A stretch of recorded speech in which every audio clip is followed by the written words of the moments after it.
Salut, j'espère que vous allez bien. Je vous souhaite la bienvenue sur la chaîne YouTube du cabinet Vert Agro.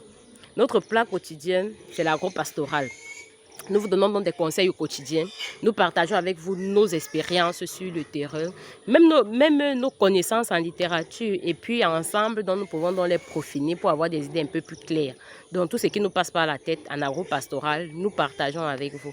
Raison pour laquelle nous vous disons toujours, si vous avez des thèmes que vous voudriez que nous abordons, n'hésitez donc pas de nous contacter pour partager avec nous afin que nous fassions de ça le sujet des vidéos ou des tests à publier sur les pages Facebook, Instagram et autres.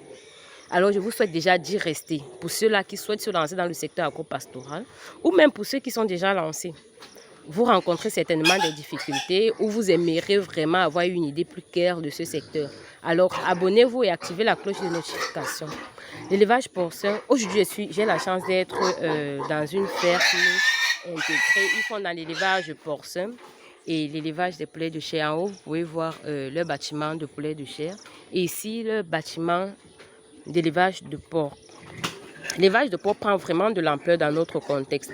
Même celui qui n'a qu'un petit espace à la maison veut bien lancer ses 3 porcs à engraisser. Et puis, il se sent séduit. Demain, il dit, bon, pourquoi ne pas avoir un site approprié et faire un élevage proprement dit. Alors, ceux-là qui sont donc dans ce secteur rencontrent certaines difficultés, rencontrent certains soucis. Aujourd'hui, donc, je vais attirer votre attention sur un souci qu'ils rencontrent, qui n'est nul autre que les hernies. Mais je vais m'appesantir sur les hernies ombilicales parce que ce sont les plus fréquentes en élevage porcin. Alors, nous allons entrer dans le bâtiment. Vous allez visiter un peu le bâtiment. Vous savez, chaque jour, nous sommes dans les élevages et chaque élevage a ses avantages et ses limites, si je peux dire ainsi. Donc, je fais une petite visite guidée avec vous. Nous allons relever certains points. Vous voyez déjà que le bâtiment a juste été adopté parce que il fallait utiliser la zone qui était déjà là. Les pentes ne sont pas respectées pour l'évacuation des eaux usées. L'hygiène n'est pas au top. Vous voyez là, nous avons du lisier qui est stocké dans les loges. C'est pas bon.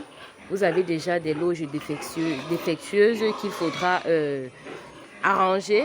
Vous avez des toiles d'araignée. Bon, c'est pas le vif du sujet. Bon, là, on visite juste un peu avant de venir au vif de notre sujet. Donc, ici, vous avez, c'est un élevage mixte, reproduction et engraissement. Donc, les porcelets qui naissent ici sont engraissés. Et tout bon, vous avez d'autres loges en bas, vous avez d'autres loges là-haut. Bon, toutes les loges ne sont donc pas peuplées. Alors, passons donc au vif de notre sujet qui est nul autre que les hernies ombilicales. Alors, sachez déjà, qu'est-ce qu'on appelle hernie ombilicale? L'hernie ombilicale est tout simplement la faiblesse de l'anneau ombilical. Donc, lorsque l'anneau ombilical s'affaiblit, il laisse donc passer des tissus intestinaux hors de l'abdomen. Et ça vous crée donc une boule, si je peux dire ainsi. Là, vous avez une distanciation. Vous avez donc cette boule-là. C'est ça qu'on appelle l'hernie ombilicale. Alors, plus observé chez les porcelets. Alors, à la palpation, comment est-ce que cette boule-là, qu'est-ce que vous ressentez à la palpation de cette boule-là? Elle est molle.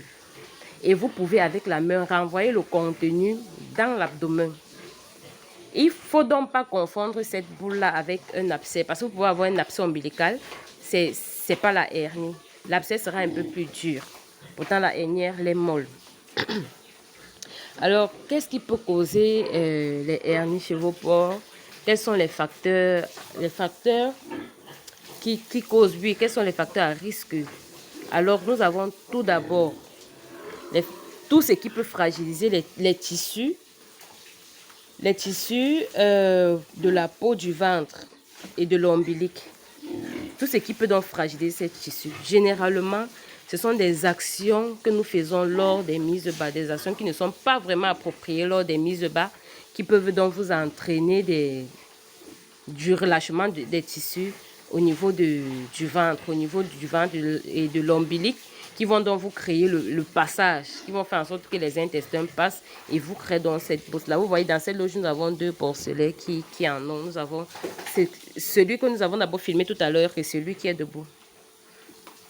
Donc, comme je disais tantôt, nous avons donc les manœuvres inadéquates que nous faisons lors des mises bas qui peuvent donc être à l'origine de cette hernie-là. Nous avons également, comme autre facteur à risque, les infections de l'ombilic qui augmentent donc les risques d'apparition des hernies ombilicales. Donc, nous avons, pour les infections, qu'est-ce qui peut causer les infections de l'ombilic? Nous avons l'hygiène dans nos locaux, l'hygiène du sol, vous voyez déjà ici.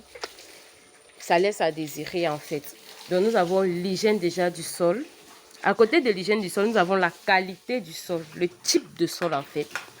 Parce que en fait, quand nous parlons de qualité du sol ou de type de sol, c'est la capacité, nous voyons là la capacité qu'un sol a à provoquer dans les érosions cutanées qui favoriseront donc l'infection de l'ombilic et plus tard une apparition des hernies ombilicales.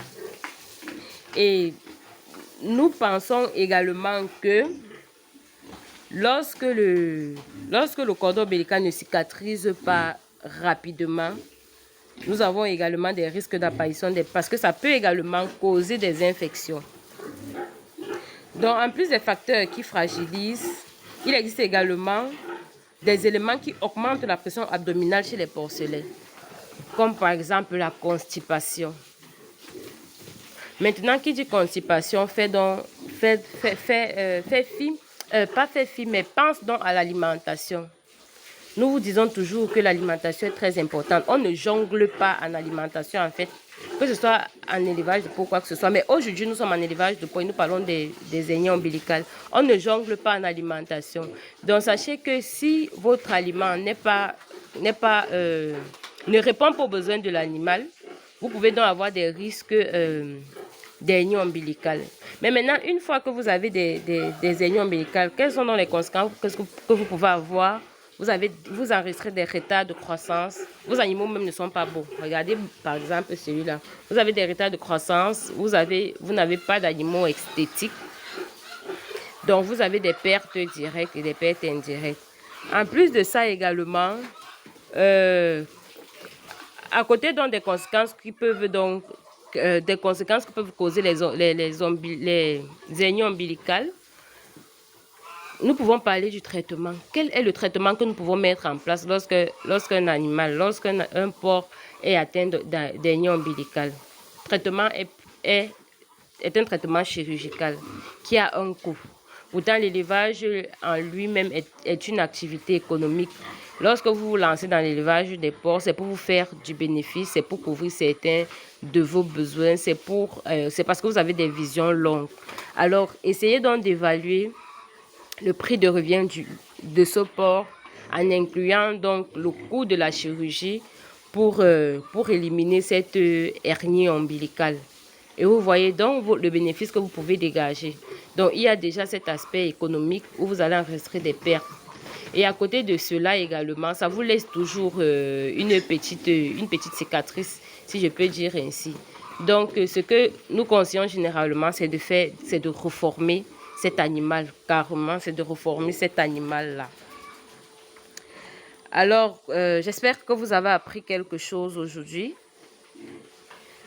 N'hésitez donc pas de nous contacter si vous avez d'autres questions. Vous pouvez les laisser en commentaire ou par l'une de nos messageries privées.